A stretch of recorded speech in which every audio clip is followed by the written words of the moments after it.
संदीप कुमार, अभी माथुर, मनोरमा।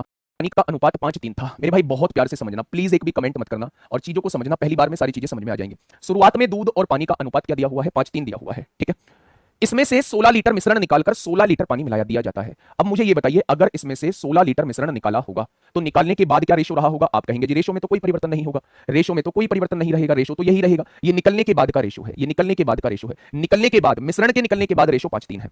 अब इसमें 16 लीटर पानी मिला दिया जाता है, निकालने के बाद इसमें 16 लीटर पानी मिला दिया जाता है, जिससे दूध और पानी का अनुपात 3:5 हो जाता है। दूध और पानी का अनुपात 3:5 हो जाता है।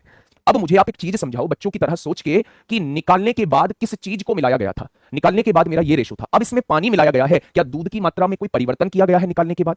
क्या दूध की मात्रा में कोई परिवर्तन किया गया है निकालने के बाद? आपने कहा जी नहीं किया गया है। तो मेरे भाई दूध की मात्रा को समान कर दो, यहां 3 की गुणा कर दो, यहां 5 की गुणा कर दो। क्या ये दोनों समान हो चुके हैं? अगर यहां 3 की गुणा करी है तो यहां भी 3 की गुणा कर दो, यहां 5 की गुणा करी है तो यहां भी 5 की गुणा कर दो। यानी मेरे हिसाब से निकालने के बाद 9 लीटर पानी बचा था, अब 16 लीटर पानी, 25 लीटर पानी हो चुका है। तो अब आपने कितना पानी मिलाया? तो आप कह देंगे 16 लीटर पानी मिलाया है।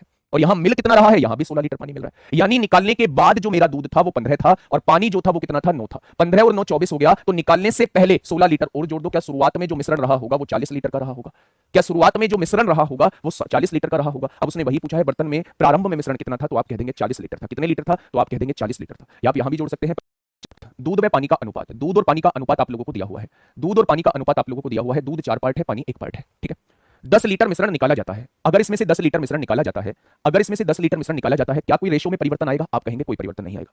20 लीटर पानी से बदल दिया जाता है। इस प्रकार परिणामी मिश्रण में दूध और पानी का अनुपात 2:3 हो जाता है। अच्छा, निकालने के बाद क्या मिलाया है? 20 लीटर पानी मिलाया है, तो दूध की मात्रा समान होगी। तो दूध की मात्रा को समान करने के लिए यहां 2 की गुणा, यहां 2 की गुणा हो जाएगी। निकालने के बाद भी दूध 4 था और मिलाने के बाद भी दूध 4 था, ठीक है। अब देखिए यहां पानी मेरे भाई 1 था, यहां पानी 6 हो चुका है। मेरे हिसाब से पानी मिलाया कितना? 5 मिलाया है। क्वेश्चन ने 20 मिलाने के लिए कहा है, 1 पार्ट की वैल्यू 4 आ जाएगी। क्या 1 पार्ट की वैल्यू 4 आ चुकी है? तो आपने कहा बिल्कुल। अगर 1 बराबर 4 आ चुका है तो 4 और 1 5, 1 बराबर 4 है तो 5 बराबर कितना? क्या निकालने से पहले जो मिश्रण रहा, निकालने के बाद जो मिश्रण रहा होगा वो 20 लीटर का होगा? अगर निकालने के बाद मिश्रण 20 लीटर का होगा, निकालने के बाद मिश्रण 20 लीटर का होगा, तो निकालने से पहले क्या मिश्रण 10 लीटर और बढ़ जाएगा, 30 लीटर का होगा? क्या निकालने से पहले क्या मिश्रण 30 लीटर का हो जाएगा? तो मेरे प्यारे दोस्त, उसने दूध की मात्रा पूछी है। इस 30 लीटर में, इस 30 लीटर में मेरे भाई दूध कितना है? दूध है मेरे भाई 4, कितने में? टोटल 5 में। ये दूध की मात्रा ही तो आपके सामने आएगी। तो मेरे प्यारे दोस्त आप कह देंगे इस 30 लीटर में 24 लीटर दूध है। इस 30 लीटर में 30 लीटर में 24 लीटर जो है वो मेरे प्यारे दोस्त क्या है? दूध है। लोग आ रहे हैं टाइप 6 की तरफ आ रहे हैं, जहां आपके पास एक प्योर लिक्विड होगा। आप उसमें से कुछ लिक्विड निकालेंगे और फिर उसकी जगह दूसरा लिक्विड डालेंगे और ऐसा 2-3 बार करेंगे। आपसे वो फाइनल में पूछेगा कि फाइनल में इस लिक्विड की मात्रा क्या रही है, ठीक है। तो इस तरीके से मेरे प्यारे दोस्त ये हम लोगों का जो है वो टाइप नंबर 6 रहने वाला है। मैं आपको थोड़ा सा एग्जांपल से समझाता हूं। मान लीजिए ये मेरे पास एक बर्तन है, 5 लीटर शराब है, यानी प्योर शराब दी हुई है। 125 लीटर प्योर शराब आप लोगों को दी हुई है। 25 लीटर शराब की मात्रा पानी से बदल दी जाती है। 25 लीटर शराब निकाली जाती है, कितने में से? 125 में से, यानी 5 में से 1 जो है वो शराब निकाल ली जाती है। यह प्रक्रिया 2 बार और दोहराई जाती है। और का मतलब यह है कि 1 बार पहले हो गई, 2 बार और दोहराई जाती है, यानी टोटल 3 बार की जाती है। अब बर्तन में शराब की मात्रा कितनी है? आप मुझे ये बताइए, 5 में से अगर 1 शराब चली गई तो कितनी शराब बची? 4। अगली बार फिर 5 में से 1 चली गई, कितनी बची? 4। 3 बार प्रोसेस किया गया है, 5 में से 1 चली गई, 4 बची। यानी कि अगर शुरुआत में 125 लीटर की शराब थी तो अब मात्र 64 लीटर शराब बची होगी, मात्र 64 लीटर शराब बची होगी। उसने कहा शुरुआत में 125 लीटर शराब थी, बिल्कुल सही है। तो मेरे भाई अब 64 लीटर शराब बची होगी। अगर वो मुझसे ये कहता है पानी कितना हो गया होगा, तो मेरे भाई 125 में से 64 घटा दो, 61 लीटर जो है वो पानी हो गया होगा। जितनी शराब कम हुई है उतनी ही दूसरी वस्तु मिली है, यानी 61 लीटर जो है वो पानी हो गया होगा और 64 लीटर जो है वो शराब बची होगी, ठीक है मेरे भाई। चलिए अगले क्वेश्चन की तरफ चलते हैं। ये यूपीएससी 2017 में अब से भरा हुआ है। 3 लीटर शराब निकाली जाती है। कितने लीटर निकाली जाती है? 3 लीटर। फिर उसे पानी से भर दिया जाता है। इस क्रिया को एक बार फिर किया जाता है, एक बार फिर किया जाता है, यानी टोटल 2 बार होगी। शुरुआत में होगी 1 बार और 1 बार फिर कर रहे हैं, यानी टोटल 2 बार होगी मेरे भाई। 40 का कोई यूज नहीं है। 9/25 इसलिए नहीं किया क्योंकि शुरुआती मिश्रण 16 लीटर का था। ये शुरुआती मिश्रण होता है, ये फाइनल मिश्रण होता है। 9 लीटर अब उसमें शराब है, अब शराब है, अब तो अब 9 लीटर शराब है। कितने में? शुरुआती मिश्रण टोटल 16 लीटर में अब 9 लीटर शराब रहेगी। तो मेरे भाई उसने यही पूछा कितने परसेंटेज सवाल शराब है, ठीक है।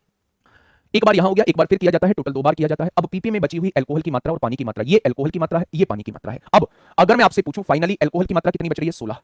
शुरुआत में अल्कोहल की मात्रा कितनी होगी? क्या कोई मुझे बता पाएगा? आपने कहा जी अब 16 बच रही है अल्कोहल, 9 हो गया है पानी। ये पानी जो है अल्कोहल की जगह ही आया होगा, यानी पानी की मात्रा 9 है, अल्कोहल की मात्रा 16 है। तो शुरुआत में टोटल अल्कोहल जो है वो 25 रही होगी। 25 क्यों रही होगी समझिए दोबारा से मेरे प्यारे दोस्त। उसने कहा अब पीपे में बची हुई अल्कोहल 16 है और पानी की मात्रा 9 है। ये पानी किसकी जगह आया है? आपने कहा ये पानी जो है शराब की जगह आया है, अल्कोहल की जगह ही आया, यानी 9 लीटर अल्कोहल निकल के 9 लीटर पानी आया होगा। तो मेरे भाई 9 लीटर अल्कोहल निकलने का मतलब शुरुआत में 25 लीटर अल्कोहल रही होगी और 25 में से 9 निकल के 9 पानी आ गया होगा, 16 लीटर अल्कोहल बची होगी। ये इनिशियल अल्कोहल है और ये जो है ये फाइनल अल्कोहल है। अब क्वेश्चन ने कहा मूल रूप से पीपे में कितनी अल्कोहल थी? 2 बार प्रोसेस किया गया है तो अंडर रूट कर दीजिए। 3 बार प्रोसेस किया जाता तो मेरे भाई क्यूब रूट कर देते। 4 बार प्रोसेस किया जाता तो पावर 1/4 कर देते। वो बताया था ना कि पावर n होती है। अब n की जगह 2 बार आएगा, 2 आएगा तो इधर स्क्वायर रूट लग जाएगा, इसलिए स्क्वायर रूट करते हैं मेरे भाई।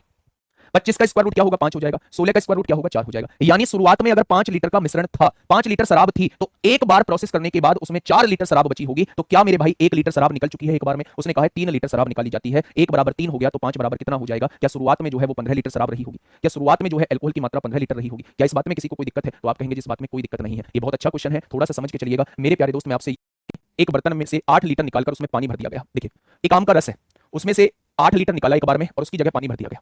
यह कार्रवाई 3 बार और की जाती है, और लिखा हुआ है, यानी एक बार शुरुआत में हो गई, 3 बार और की जाती है। टोटल कितनी बार होगी? 4 बार होगी, 4 बार होगी। बर्तन में बचे आम के रस की मात्रा कितनी है? 16 है। और रस की मात्रा का अनुपात कुल घोल की तुलना में, बेटा ये जो है ये कुल घोल दिया हुआ है, ये जो है ये कुल घोल दिया हुआ है, ये जो है ये कुल घोल दिया हुआ है, यहां पानी नहीं दिया हुआ है। यहां क्वेश्चन को पढ़ो, क्वेश्चन ने कहा है बर्तन में बचे आम कितने हैं? 16 है। कुल घोल कितना है? 81 है। सोचना ही नहीं है, ये इनिशियल मात्रा थी, कुल घोल 81 का था मेरे भाई, और ये क्या है? बची हुई मात्रा है, ये फाइनल मात्रा है आम के रस की। अच्छा कितनी बार प्रोसेस किया गया? 3 बार, और एक बार यहां हो गया, 3 बार और, टोटल 4 बार किया गया। टोटल 4 बार करने का मतलब है टोटल 2 बार होता था तो पावर 1/2 लगाते थे, टोटल 4 बार हुआ है तो पावर 1/4 लगाएंगे। बेटा n 4 पावर है, इधर आएगी तो 1/4 हो जाएगी। अब 81 को मैं क्या लिख सकता हूं? 3 की पावर 4।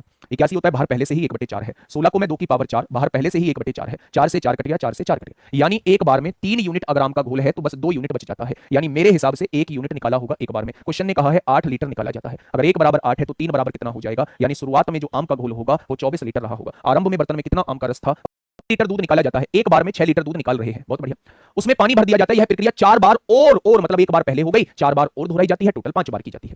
अब कैन में दूध, यानी अब की मात्रा दी हुई है 32, अब कैन में दूध यानी फाइनल मात्रा दूध की 32 दी हुई है, और पानी, ये भाई साहब पानी है, पानी किसकी जगह आया है? दूध की जगह आया है। अगर अब की मात्रा में पानी की मात्रा जोड़ दूंगा, क्या शुरुआत की दूध की मात्रा आ जाएगी? क्योंकि इतना ही दूध निकला होगा जितना पानी मौजूद है। अगर 211 दूध निकला है और फिर भी 32 बच रहा है तो शुरुआत में दूध कितना रहा होगा? 243 रहा होगा। जितनी अब पानी की मात्रा है वो पानी दूध की जगह ही मिलाया गया है, तो शुरुआत में जो दूध रहा होगा वो 243 रहा होगा। अब मेरे भाई 5 बार प्रोसेस किया है तो पावर 1/5 लिख दो, 5 बार प्रोसेस किया है तो पावर 1/5 लिख दो, ठीक है। 243 का मतलब 3/5, 3 की पावर 5 होता है 243, पावर 1/5, 2 की पावर 5 32 होता है, पावर 1/5, 5 से 5 कट गया, 5 से 5 कट गया, यानी एक बार में दूध जो है वो 3 से 2 हो रहा था। एक बार में मेरे हिसाब से 1 लीटर निकल रहा था, उसने 6 लीटर निकाला है, 1 बराबर 6, तो शुरुआती मात्रा कितनी आ जाएगी? 18 लीटर जो है वो दूध आ जाएगा। शुरुआती मात्रा कितनी आ जाएगी? तो आप कहेंगे 18 लीटर जो है वो दूध आ जाएगा। क्या इस बात में कुछ का मतलब है? 3 में से 1 निकाल ली जाती है, फिर इसे भरने के लिए बोतल में उतना ही पानी डाल दिया जाता है। यह प्रक्रिया 2 बार और दोहराएगी, और दोहराने का मतलब है एक बार शुरुआत में 2 बार और, तो 3 बार होगी। पहले में 3 में से 1 निकल के 2 बचेगा, अगली बार भी 3 में से 1 निकल के 2 बचेगा, अगली बार भी 3 में से 1 निकल के 2 बचेगा, यानी शुरुआत में अगर 27 यूनिट शराब थी तो अब केवल 8 यूनिट शराब बची होगी 3 बार करने के बाद। उसने कहा है अब बोतल में शराब की मात्रा पहले की तुलना में 570 ml कम हुई है, यानी 570 ml निकली है, मेरे हिसाब से 19 ml निकली है। पहले 27 थी, अब 8 रह गई, 19 ml निकली। उसने कहा है 570 ml निकली है, तो क्या 1 बराबर 30 के हो जाएगा? अगर 1 बराबर 30 के हो गया तो शुरुआत में कितनी शराब थी, यानी वो 27 की मात्रा पूछ रहा है। अगर 1 बराबर 30 तो 27 बराबर कितना हो जाएगा? तो आप कहेंगे 810 ml शुरुआत में शराब हो जाएगी, 810 ml शुरुआत में शराब हो जाएगी, 810 ml जो है वो शुरुआत में शराब रह जाएगी, ठीक है। नेक्स्ट मेरे प्यारे दोस्त टाइप 7 हम लोग करने वाले हैं। टाइप 7 कोई बहुत मुश्किल टाइप नहीं है, बहुत आसान टाइप है। अब ज्यादा कुछ